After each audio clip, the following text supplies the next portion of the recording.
Ya, oke. Assalamualaikum warahmatullahi wabarakatuh. Untuk menyambung pembahasan kita pada perkuliahan hari ini, saya akan menjelaskan lebih mendalam lagi terkait perspektif fungsionalisme struktural. Ya, nah, eh, tadi teman-teman sudah belajar ya beberapa scholars. Ya, ada Emil Durkheim, ada Herbert Spencer, Talcott Pearson gitu ya. Nah, tapi saya akan menjelaskan pelan-pelan dari awal. Asal mula dari perspektif struktural fungsionalisme atau fungsionalisme struktural ya, itulah. Jadi si Emil Durkheim ini tadi seperti saya jelaskan, dia melihat bahwa masyarakat kita itu seperti tubuh, layaknya tubuh ya.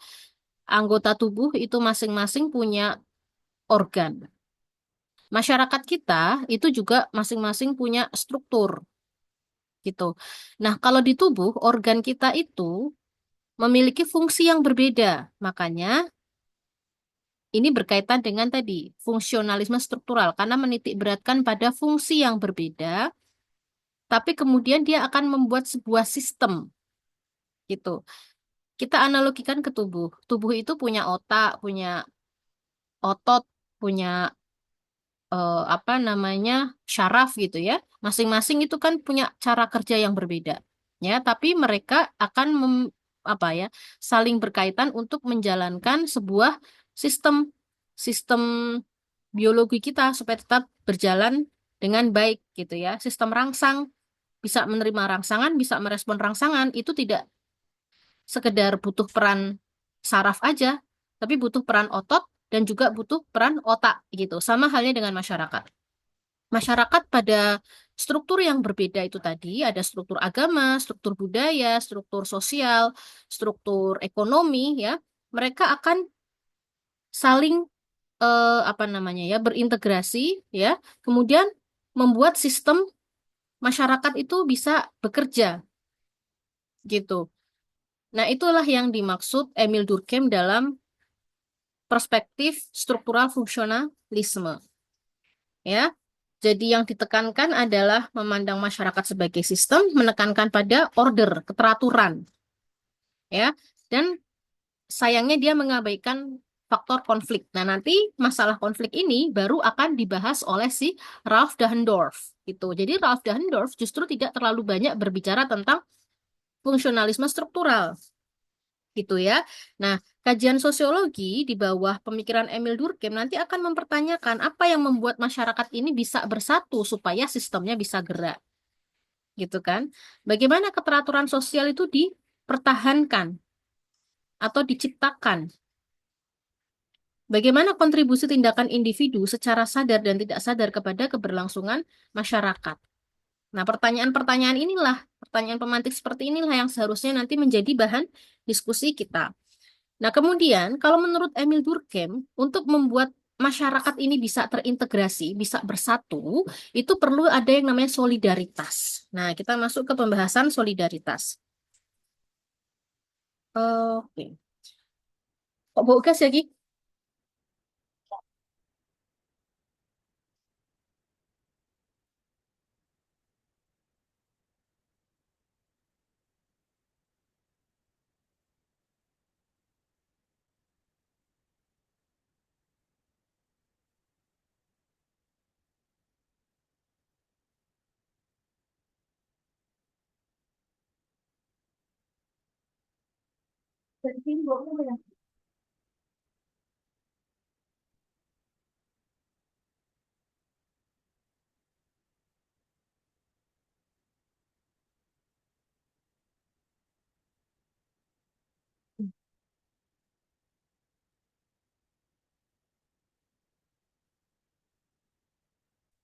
Baik, saya lanjutkan.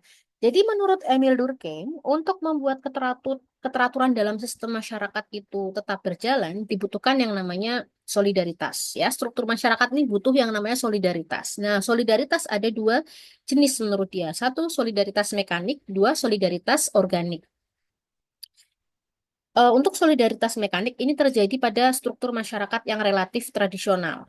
Ya, jadi dia lebih menitik beratkan pada kerjasama kolektif gitu. Kemudian apa namanya tingkat order atau tingkat tata kelolanya itu masih tergolong rendah. Ya, ini biasanya terjadi untuk masyarakat-masyarakat tradisional. Sebaliknya, solidaritas organik ini terjadi di masyarakat modern. Biasanya mereka akan diperkuat dengan tata kelola, ada order, ada perintah, sehingga tingkat kolektifnya atau tingkat kerjasama kelompoknya memang tidak tercipta karena atas dasar ya memang mereka suka berkelompok, bukan, tapi karena ada order, ada perintah untuk mereka bisa bekerja sama gitu. Nah, ini ketergantungan antar individunya itu tercipta karena di masyarakat modern itu ya ada ini ya, ada rantai komando, garis komando ya dalam tata kerja mereka. Nah, ini yang menurut Emil Durkheim ini bisa membuat fungsi masyarakat itu tetap berjalan dengan baik gitu.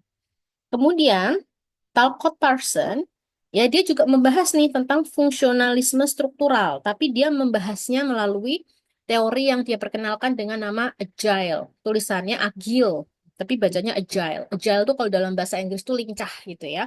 Tapi agile ini merupakan singkatan, teman-teman. A-nya dari kata adaptation, adaptasi. G-nya dari kata goal attainment, I-nya integration, kemudian L-nya adalah latensi. Adaptasi itu berarti seberapa jauh masyarakat itu bisa beradaptasi terhadap perubahan, ya, perubahan yang terjadi di lingkungan sekitar dia, perubahan yang terjadi di eksternal, di luar dia gitu ya. Apakah itu eksternal dalam lingkup yang sempit atau yang lebih luas lagi, misalnya di level global gitu kan. Nah, itu adalah bentuk dari adaptasi gitu. Kemudian menurut si Talcott Parsons, ada goal attainment untuk menjaga fungsi strukturnya ini tetap berjalan, supaya fungsi struktural masyarakat ini tetap berjalan, itu sistem harus punya goals. Tanpa goals, masyarakat ini akan ya nggak mungkin bisa membentuk sebuah sistem yang nyatu gitu, karena tujuannya beda-beda, tujuannya nggak sama, maka harus ada goals, harus diciptakan goals. Kalau tadi menurut Emil Durkheim pakai cara solidaritas, kalau menurut Talcott Parsons pakai cara ini, agile ini, ya, adaptasi, goal attainment, harus ada goalnya. Masyarakat harus bisa beradaptasi dan harus bisa punya goal. Kemudian integrasi, sistemnya harus mengatur dan mengelola antar hubungan komponen dan fungsi peran lainnya. Nah, supaya bisa terintegrasi harus gimana? Harus ada nilai-nilai atau kesadaran kolektif yang mereka jaga. Lewat apa? Lewat budaya, lewat agama gitu ya. Kalau Indonesia punya Pancasila misalnya, itu yang membuat kita punya kesadaran kolektif untuk mencapai tujuan bersama kita terlepas dari perbedaan struktur masyarakat kita ya. Tuh, seperti itu. Itu menurut Talcott Parsons. Nah, punya Talcott Parsons ini, analisis agil ini nanti bisa kalian gunakan, misalnya kalian bikin penelitian gitu ya. Kalian bisa dari apa namanya empat empat apa ya empat komponen ini adaptasi, goal attainment, integration dan latensi. Kalian bisa analisa bagaimana masyarakat beradaptasi dalam struktur ekonomi, bagaimana masyarakat beradaptasi dalam politik gitu. Apakah masyarakat punya kesamaan dalam tujuan ekonominya, misalnya seperti itu. Nah, itu bisa kalian gunakan hal semacam itu, termasuk ketika kalian ingin mempertanyakan ya latensi. Apa sih yang membuat masyarakat kita itu bisa lebih apa namanya memelihara pola-pola mereka?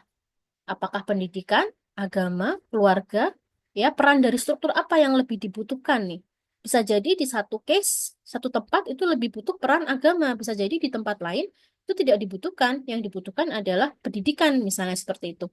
Nah, nanti kalian harus bisa gali, bisa pelajari. Nah, ini penelitian seperti inilah penelitian anak-anak dari sosiologi. Kemudian, ini nanti kalian bisa baca ini ya sendiri ya. Teori konflik.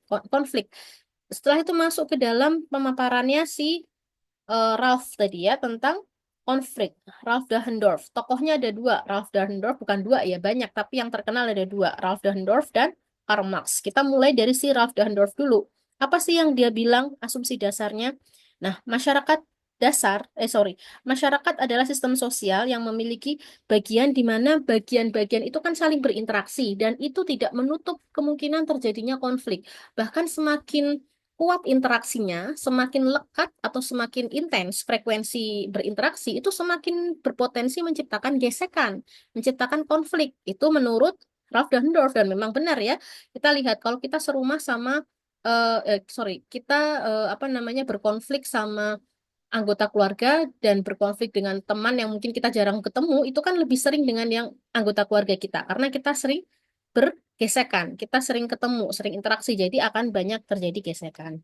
Nah, maka gimana nih supaya terjadi keseimbangan? Kalau menurut solusinya Ralph Dahrendorf, perlu adanya apa namanya? Perlu adanya eh, konsensus, kesepakatan bersama gitu. Makanya dia merelasikan konflik konsensus gitu ya. Ada konflik tapi harus ada konsensus supaya ini bisa terjaga gitu.